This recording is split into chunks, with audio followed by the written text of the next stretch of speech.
नमस्कार दोस्तों, स्वागत है आपका संपूर्ण अध्ययन में। आज हम बात करेंगे फ्रांस की क्रांति के बारे में। ठीक है मित्रों, तो आइए जानते हैं फ्रांस की क्रांति के बारे में महत्वपूर्ण तथ्य। तो कृपया ध्यान से सुने, मैं आपको जो भी कुछ बता रहा हूँ, फिर मैं अभी जो भी फैक्ट आपको बताऊँगा उसके ऊपर मैं आपसे कुछ प्रश्न पूछूंगा जिनके आप उत्तर दीजिए। अगर आप मेरी ये बातें ध्यान से सुनेंगे, जो मैं अभी फ्रांस की क्रांति के बारे में जो महत्वपूर्ण तथ्य आपको बताने वाला हूँ, तो आप उन प्रश्नों के उत्तर जरूर दे पाएंगे और आप अपना स्वयं का मूल्यांकन कर पाएंगे कि आप कितने ध्यान से किसी भी चीज़ का अध्ययन करते हैं। ठीक है मित्रों, तो आइए शुरू करते हैं फ्रांस की क्रांति के बारे में जानना। तो सबसे पहला तथ्य है, फ्रांस की क्रांति 1789 ईस्वी में लुई 16वां के शासनकाल में हुई। इस समय फ्रांस में सामंती व्यवस्था थी। 14 जुलाई 1789 को क्रांतिकारियों ने बास्तिल के कारागार के फाटक को तोड़कर बंदियों को मुक्त करा लिया था।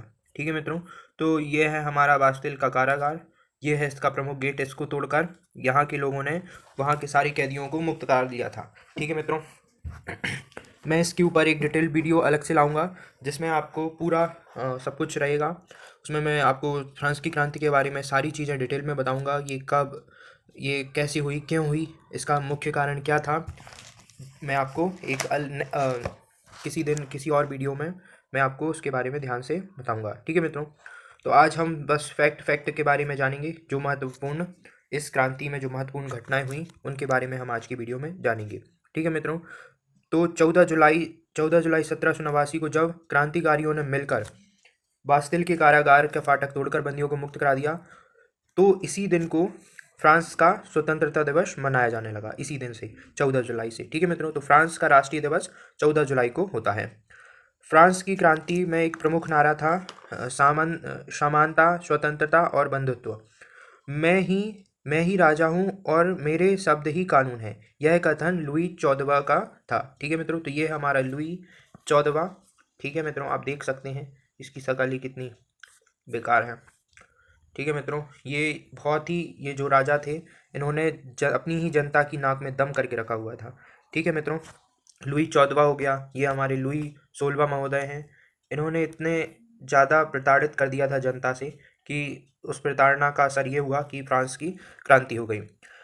अब आइए आगे जानते हैं। राजा की निरंकुशता एवं स्वेच्छाचारिता पर अंकुश लगाने के लिए फ्रांस में पार्लियामान नामक एक संस्था थी। तो इन संस्थाओं की संख्या 7 थी। पार्लियामान नाम की ऐसी 17 संस्थाएं थी। तो इनमें क्या होता था, देखिए, इसका गठन न्यायालय के रूप में किया गया था। यहाँ पर जो न्यायाधीश होते थे वो कुलीन वर्ग के होते थे।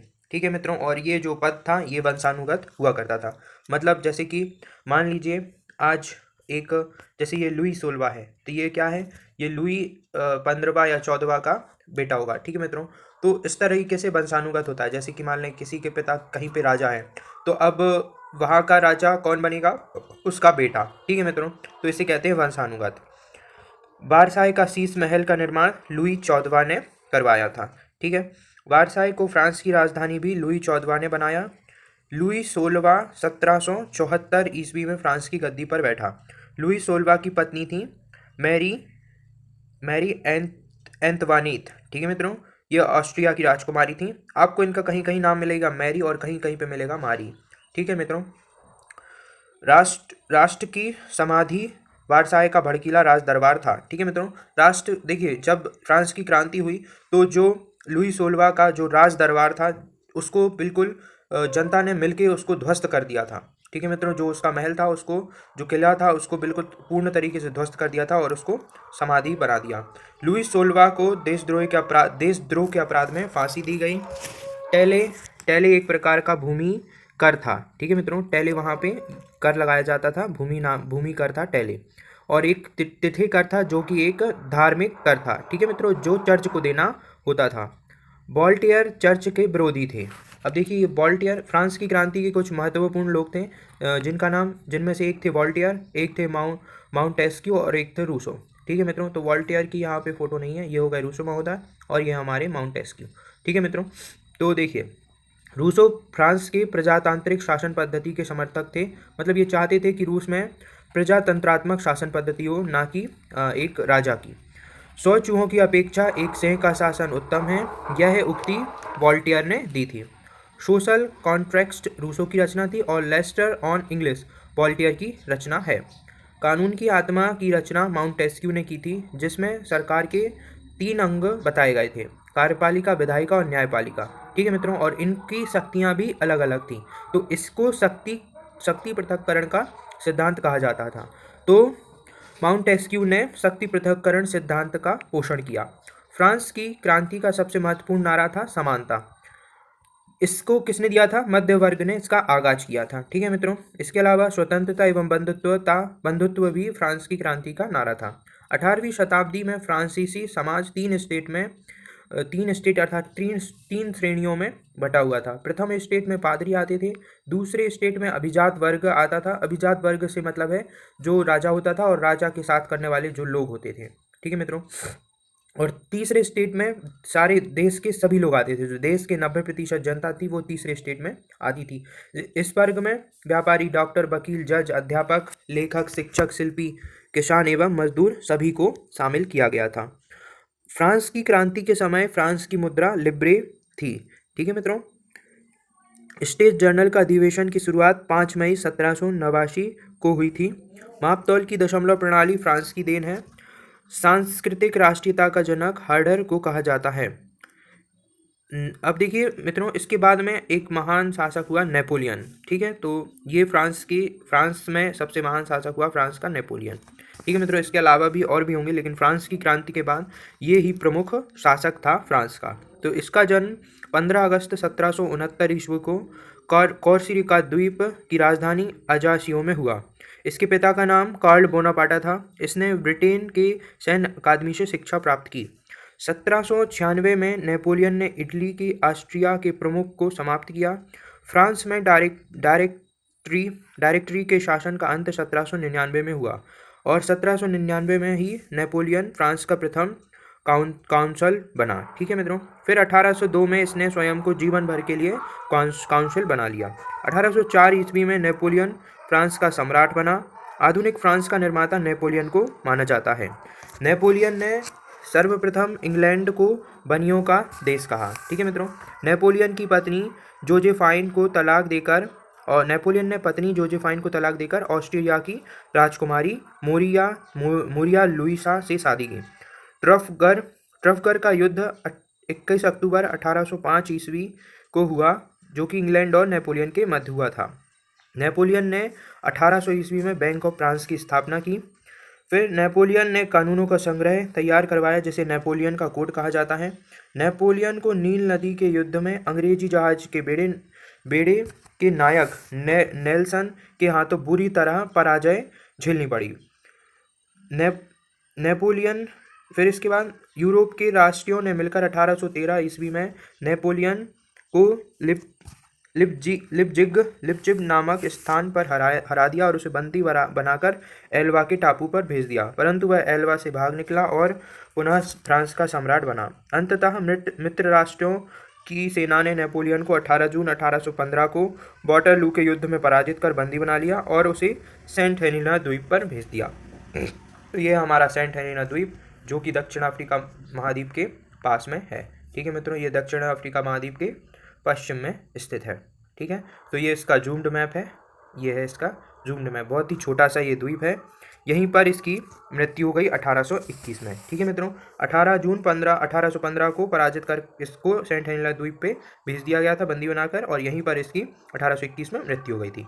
नेपोलियन को लिटिल कारपोलर के नाम से जाना जाता है। ठीक है मित्रों, देखिए नेपोलियन की पतन का प्रमुख कारण था रूस पर आक्रमण। अब रूस, आपने देखा होगा, रूस में बर्फ ही बर्फ है, दूर दूर तक बर्फ ही बर्फ है। तो जो उस समय रूस के राजा थे, उन्होंने क्या किया, अपनी सेना को पीछे लेते गए, बहुत पीछे लेते गए अपनी सेना और जनता दोनों को, और नेपोलियन आगे बढ़ता रहा। तो इसमें क्या हुआ, अब नेपोलियन की जो भी सेना थी वो बहुत ही ज़्यादा थक चुकी थी, इसलिए वो फिर हार गए।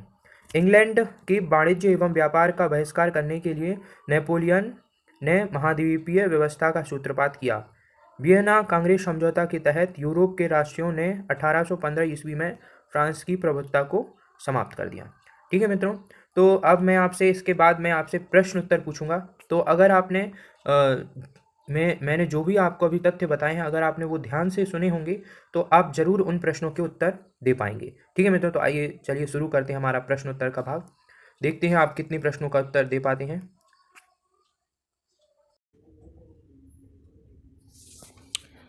तो आइए शुरू करते हैं प्रश्न उत्तर का भाग। ठीक है मित्रों, फ्रांस की क्रांति के बारे में, फ्रांस की राज्य क्रांति के बारे में हमारा आज का पहला प्रश्न। आइए देखते हैं पहला प्रश्न क्या है। अगर आपने ध्यान से सुना होगा, मैंने जो भी तथ्य आपको बताए हैं, तो आप इन प्रश्नों के उत्तर बड़ी ही आसानी से दे पाएंगे। तो देखिए हमारा पहला प्रश्न क्या है।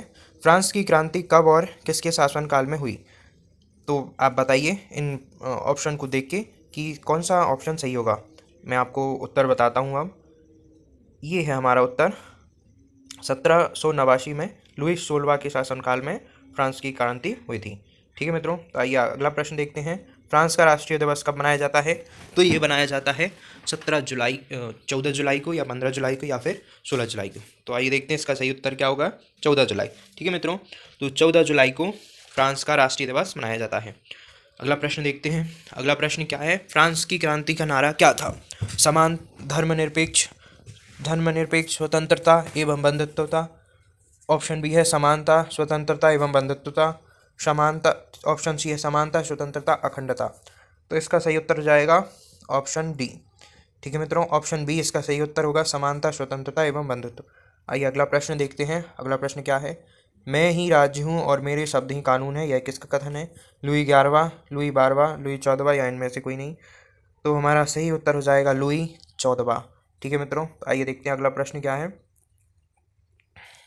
अगला प्रश्न है। फ्रांस में पार्लमा नामक संस्था थी, जिसके बारे में कुछ कथन दिए गए हैं। हमें इनमें से बताना है कौन कौन से कथन सत्य हैं। ठीक है मित्रों, तो यह संस्था राज्य की निरंकुशता एवं स्वेच्छाचारिता पर अंकुश लगाने के लिए थी।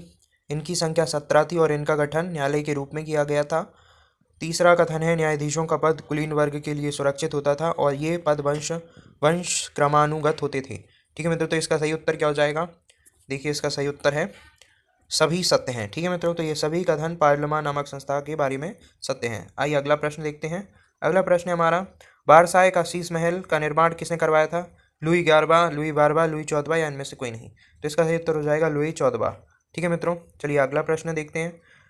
वारसाई को फ्रांस की राजधानी किसने बनाया था? लुई 14वां, लुई 12वां, लुई 11वां, या इनमें से कोई नहीं। तो इसका सही उत्तर हो जाएगा लुई 14वां।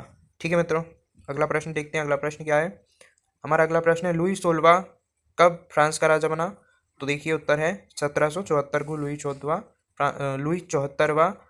सॉरी क्षमा कीजिए, लुई 16वां फ्रांस का राजा कब बना? तो वो 1774 को बना। ठीक है मित्रों, अगला प्रश्न देखते हैं। लुई 16वां की पत्नी का नाम मैरी एंतवानेट था, लेकिन हमें इसमें ये बताना भाई कहाँ की राजकुमारी थी। इंग्लैंड, वियना, ऑस्ट्रिया, या इनमें से कोई नहीं। तो वो ऑस्ट्रिया की राजकुमारी थी। ठीक है मित्रों, तो आइए देखते हैं अगला प्रश्न क्या है हमारा। अगला प्रश्न है, निम्नलिखित का मिलान करना है हमें। तो आपको ये बताना है जो कि पहले लिखे हुए हैं उनको, इनका मिलान करना है। तो देखिए पहला है टेले। तो टेले क्या है? टेले आपको बताना है। टेले किससे मिलाएंगे आप?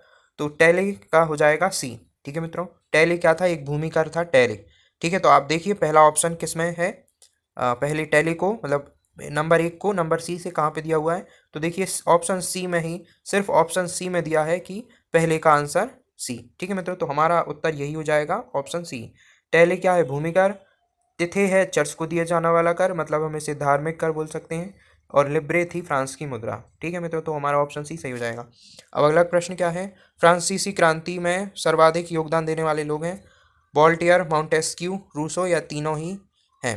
तो इसका सही उत्तर हो जाएगा तीनों सही हैं। ठीक है मित्रों, चलिए अगला प्रश्न देखते हैं। अगला प्रश्न क्या है हमारा। अगला प्रश्न है, फ्रांस में प्रजातंत्रात्मक शासन पद्धति के समर्थक थे? वॉल्टेयर, रूसो, माउंटेस्क्यू, या इनमें से कोई नहीं। तो आइए देखते हैं इस प्रश्न का उत्तर क्या है। रूसो। ठीक है मित्रों, फ्रांस में राजक्रांति शासन पद्धति के समर्थक कौन थे? रूसो। ठीक है, आइए अगला प्रश्न देखते हैं। 100 चूहों की अपेक्षा एक सिंह का शासन उत्तम है, यह किसका किसका कथन है? वॉल्टेयर, रूसो, माउंटेस्क्यू, या इनमें से कोई नहीं। तो इसका सही उत्तर हो जाएगा वॉल्टेयर। ठीक है मित्रों, वॉल्टेयर थे जो, उनका ये कथन है। ठीक है, अब अगला अगला प्रश्न है हमारा।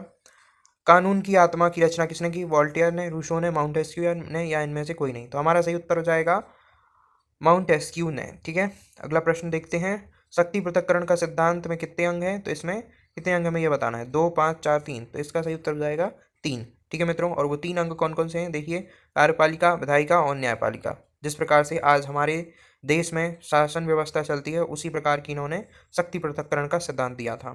ठीक है, आपको कमेंट बॉक्स में बताना है कि शक्ति पृथक्करण का सिद्धांत का पोषण किसने किया था। ठीक है, फ्रांस की क्रांति में सबसे प्रमुख नारा था समानता, स्वतंत्रता, बंधुत्व, या ए और बी दोनों, या इनमें से कोई नहीं। तो इसका उत्तर है ए और बी दोनों, लेकिन इनमें सबसे ज़्यादा प्रमुख था समानता।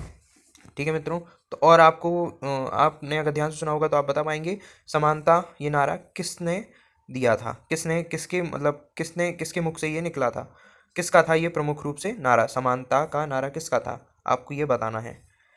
18वीं शताब्दी में फ्रांसीसी समाज कितने भागों में बटा हुआ था, तो ये 3 भागों में बटा हुआ था। ठीक है मित्रों, कितने भागों में बटा हुआ था, 3 भागों में। तो वो 3 भाग कौन कौन से थे, आइए देख लेते हैं।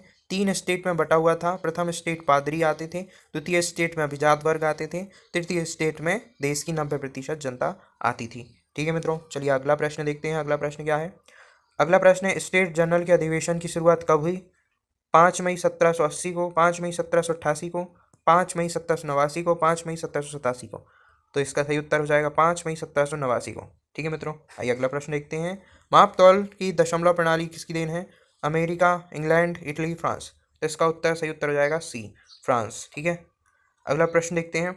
अगला प्रश्न क्या है हमारा, सांस्कृतिक सांस्कृतिक राष्ट्रीयता का जनक किसे कहा जाता है, वॉल्टियर, रूसो, माउंटेस्क्यू या हर्डर। तो हर्डर को कहा जाता है सांस्कृतिक राष्ट्रीयता का जनक। ठीक है मित्रों, तो अगला प्रश्न देखते हैं। नेपोलियन का जन्म कब हुआ, 15 अगस्त 1769 को, 15 अगस्त 1778 को, 15 अगस्त 1779 को, 15 अगस्त 1769 को। तो देखिए इसका सही उत्तर क्या है, 15 अगस्त 1769 को। ठीक है मित्रों, तो यहाँ पे दो, ठीक है सही है, ऑप्शन ही हमारा उत्तर है। प्रश्न 22, तो देखिए और कहाँ हुआ था नेपोलियन का जन्म, कोर्सिका द्वीप की राजधानी अजासियो में हुआ था। ठीक है, अगला प्रश्न देखते हैं। हमारा अगला प्रश्न क्या है, देखिए अगला प्रश्न, नेपोलियन के पिता का नाम क्या है, वॉल्टेयर बोनापार्टा, रूसो बोनापार्टा, माउंटेस्क्यू बोनापार्टा, कॉर्लो बोनापार्टा। तो इसका सही उत्तर हो जाएगा कॉर्लो बोनापार्टा। ठीक है मित्रों, इसका उत्तर आप बहुत ही आसानी से दे सकते हैं अगर आप ध्यान से सुन रहे होंगे तो। चलिए अगला प्रश्न देखते हैं। नेपोलियन के बारे में निम्नलिखित कथनों पर विचार कीजिए। पहला कथन है हमारा, नेपोलियन ने ब्रिटेन की सैनिक अकादमी से शिक्षा प्राप्त की। दूसरा कथन है 1796 में नेपोलियन ने इटली में ऑस्ट्रिया के प्रमुख को समाप्त किया। तीसरा ऑप्शन है नेपोलियन ने पत्नी जोजेफाइन को तलाक देकर ऑस्ट्रिया की राजकुमारी मारिया लुइसा से शादी की। चौथा ऑप्शन है नेपोलियन 1799 ईस्वी में प्रथम काउंसिल बना और 1802 ईस्वी में जीवन भर के लिए काउंसिल बना। तो आपको बताना है इनमें से कौन कौन से कथन सत्य हैं। तो इसका उत्तर है सभी कथन सत्य हैं। ठीक है मित्रों, चलिए अगले प्रश्न पे चलते हैं। अगला प्रश्न है, फ्रांस में डायरेक्टरी का शासन का अंत कब हुआ, 1799 में, 1796, 1788 या 1797 में। तो इसका सही उत्तर हो जाएगा 1799 में। अगला प्रश्न देखते हैं। अगला प्रश्न क्या है, नेपोलियन फ्रांस का सम्राट कब बना, 1809, 1806, 1808, 1804। तो इसका सही उत्तर है 1804। ठीक है मित्रों, चलिए अगले प्रश्न को देखते हैं। अगला प्रश्न क्या है हमारा, अगला प्रश्न है आधुनिक फ्रांस का निर्माता कौन है, वॉल्टेयर, रूसो, माउंटेस्क्यू, नेपोलियन। तो इसका सही उत्तर हो जाएगा नेपोलियन। ठीक है मित्रों, अगला प्रश्न देखते हैं। इंग्लैंड को बनियों का देश किसने कहा, वॉल्टेयर, रूसो, नेपोलियन, इनमें से कोई नहीं। तो किसने कहा था, नेपोलियन ने। ठीक है मित्रों, अगले प्रश्न पे चलते हैं। अगला प्रश्न क्या है हमारा, देखिए ध्यान से पढ़िए। ट्रफलगर ट्रफ ट्रफ ट्रलफगर का युद्ध कब और किसके बीच हुआ। तो देखिए आप यहाँ पे ऑप्शन देख पा रहे होंगे, किसके बीच हुआ ये आप आसानी से बता सकते हैं, इंग्लैंड और नेपोलियन के बीच हुआ, क्योंकि सारे ऑप्शनों में लिखा है इंग्लैंड और नेपोलियन, इंग्लैंड और नेपोलियन। आपको बस डेट देख के बताना है डेट कौन सी है। तो आइए जान लेते हैं डेट क्या है। 21 अक्टूबर 1805 को युद्ध हुआ था। ठीक है मित्रों, किसके बीच, इंग्लैंड और नेपोलियन के बीच। अगला है, बैंक ऑफ महाराष्ट्र की स्थापना किसने की, वॉल्टेयर ने 1800 में, नेपोलियन ने 1800 में, माउंटेस्क्यू ने 1801 में, या इनमें से कोई नहीं। तो इसका सही उत्तर हो जाएगा नेपोलियन ने 1800 में की थी। ठीक है मित्रों, चलिए अगला प्रश्न देखते हैं। अगला प्रश्न क्या है, मित्र राष्ट्रों की सेना ने नेपोलियन को वाटरलू के युद्ध में कब हराया, 18 जून 1815 को, 17 जून 1815 को, 19 जून 1815 को, या 15 जून 1815 को। तो इसका सही उत्तर हो जाएगा 18 जून 1815 को। ठीक है मित्रों, अगला प्रश्न है, नेपोलियन को बंदी बनाकर किस द्वीप पर भेजा गया था। तो इसे भेजा गया था सेंट हेलेना द्वीप पर। ठीक है मित्रों, तो आशा करता हूँ आपको समझ में आ रहा होगा। तो हमारा उत्तर हो जाएगा सेंट हेलेना द्वीप। ठीक है, तो ये हमारा आज का आखिरी प्रश्न था, और इसकी सेंट हेलेना द्वीप पर ही 1821 ईस्वी में मृत्यु हो गई थी। ठीक है मित्रों, तो आशा करता हूँ आपको आज की वीडियो अच्छी लगेगी, पसंद आएगी। तो प्लीज़ लाइक शेयर और सब्सक्राइब कीजिए। मिलते हैं नेक्स्ट वीडियो में। धन्यवाद। जय भारत।